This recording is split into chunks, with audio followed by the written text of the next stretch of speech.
हरे कृष्णा, राधे राधे। दोस्तों, आप सब कैसे हैं? राधा रानी और लड्डू गोपाल की कृपया आप सभी पे सदा ही बनी रहे। आज के वीडियो में आपके साथ शेयर करने वाली हूँ अम्बिका एकादशी की कथा। तो कथा शुरू करते हैं। कथा सुनने के लिए सीधे हाथ में फूल ले लेंगे, उसके बाद से कथा सुनेंगे। तो चलिए कथा शुरू करते हैं। वैदिश नाम का एक नगर था। उस नगर में क्षत्रिय वैश्य और शूद्र रहते थे। वहाँ रहने वाले सभी नगरवासी विष्णु भगवान के भक्त थे और वहाँ कोई भी नास्तिक नहीं था। वहाँ के राजा का नाम चैत्ररथ था। राजा चैत्ररथ विद्वान थे और वह बहुत धार्मिक थे। उनके नगर में कोई भी व्यक्ति दरिद्र नहीं था। नगर में रहने वाला हर शख्स एकादशी का व्रत करता था। एक बार फागुन महीने में अम्बिका एकादशी आई। सभी नगरवासी और राजा ने अम्बिका एकादशी का व्रत किया और मंदिर जाकर आंवले वृक्ष की पूजा की और वहीं पर कथा सुनी, साथ में रात्रि जागरण भी किया। तभी रात के समय वहां पर एक बहेलिया आया जो कि घोर पापी था। जानवरों की हत्या करके अपने परिवार को पालता था, लेकिन उसे भूख और प्यास लगी थी, इसलिए मंदिर के कोने में बैठकर जागरण को देखने लगा और विष्णु भगवान एवं एकादशी महात्म्य की कथा सुनने लगा। इस तरह पूरी रात बीत गई। नगर वासियों के साथ बहेलिया ने भी पूरी रात जागरण किया। सुबह होने पर सभी नगरवासी अपने घर चले गए।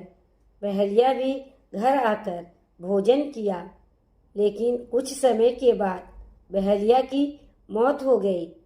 बहेलिया ने अम्बिका एकादशी का व्रत कथा सुना था और साथ में रात्रि जागरण भी किया था, इसलिए वह दूसरे जन्म में राजा विदुरथ के घर जन्म लिया। राजा ने उसका नाम वसुरथ रखा।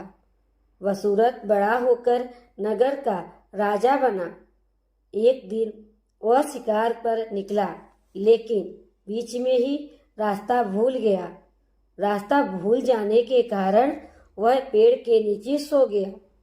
थोड़ी देर बाद वहां मलेच्छर आ गए और राजा को अकेला देखकर राजा को मारने की योजना बनाने लगे। मलेच्छरों ने कहा कि इसी नगर के राजा ने हमें देश से निकाल दिया था, इसलिए हमें इस राजा को मार देना चाहिए। इस बात से अनजान राजा सोता रहा। मलेच्छरों ने राजा पर हथियार फेंकना शुरू कर दिया, लेकिन उनके शस्त्र अस्त्र राजा पर फूल बनकर गिरने लगे। कुछ देर के बाद सभी मलेच्छर जमीन पर मृत पड़े थे। जब राजा की नींद खुली तो राजा ने देखा कि कुछ लोग जमीन पर मृत पड़े हैं। राजा समझ गया कि वह सब उसे मारने आए थे, लेकिन किसी ने उन्हें भी मौत की नींद सुला दी। यह देखकर राजा ने कहा कि जंगल में ऐसा कौन है जो हमारी जान बचाना चाहता है। तभी आकाशवाणी हुई कि हे राजा, भगवान विष्णु जी ने तुम्हारी जान बचाई है। तुमने पिछले जन्म में अम्बिका एकादशी का व्रत कथा सुना था, रात्रि जागरण किया था। उसी का फल है कि आज तुम शत्रुओं से घिरे हुए थे, उसके बावजूद तुम जीवित हो। राजा ने हाथ जोड़कर विष्णु भगवान को ध्यान में लेकर प्रणाम किया और अपने नगर लौट आया। आने के बाद अपने नगर में धर्म के कार्य करने लगा। इसी प्रकार सुखी जीवन बिताने लगा, जैसे भगवान विष्णु ने उस बहेलिया का उद्धार किया और उसे सभी पर करे। कथा सुनने के बाद से हम फूलों को भगवान विष्णु जी के और लड्डू गोपाल जी के चरणों में चढ़ा देंगे।